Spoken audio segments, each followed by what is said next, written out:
The violin was developed in the 1500s, evolving from a series of guitar-like instruments that musicians played with a bow. While the violin is best known for classical and gypsy music, today you hear it in pop, country, bluegrass, even jazz.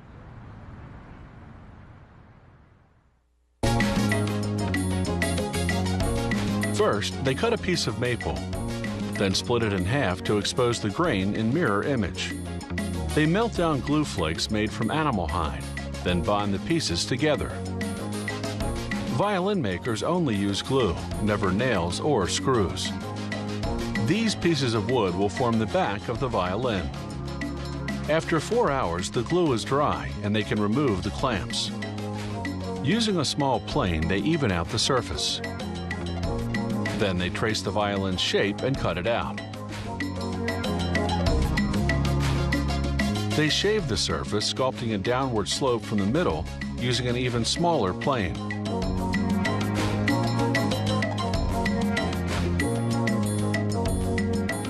Then they carve a groove along the circumference. After dabbing it with glue, they insert what's known as purfling, a reinforcement made from a thin strip of hard wood, usually maple. Finally, they carve the reverse side to the right form and thickness. Next, they make the sides of the violin, known as the ribs. First, they soak thin strips of maple or sycamore and press them against a heated bending iron to curve them.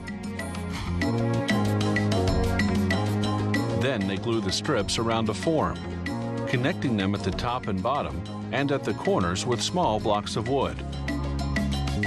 They clamp everything together and let the glue dry for 4 hours. Next, they glue thin strips of wood called counter ribs onto the edge of the ribs. This enlarges the surface so that it's easier to glue the ribs and the back together. They make the violin's front or belly from a solid piece of spruce. To the underside, they glue a spruce support bar called the bass bar. Sound escapes through the 2 curved slots called F-holes. They cut out and carved the violin's neck and scrolled head from a piece of maple.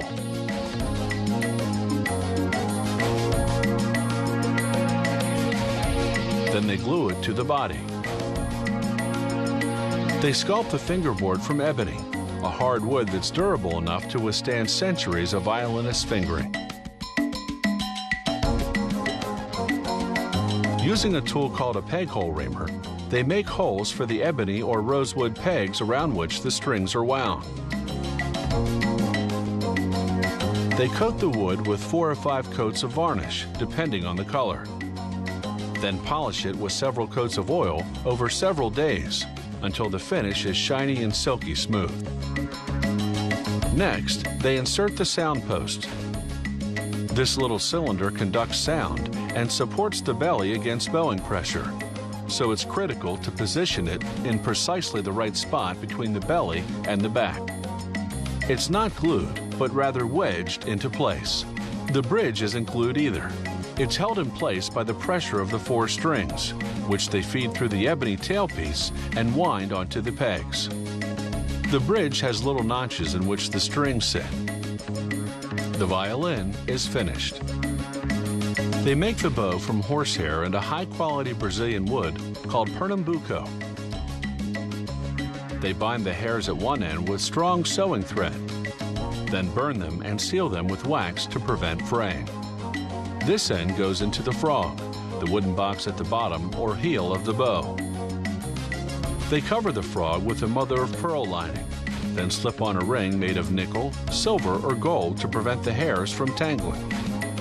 Next comes the screw that controls the tension of the hairs. They comb the hairs to make them parallel, then insert them into the tip of the bow, known as the head. They tighten the screw until the hairs are taut.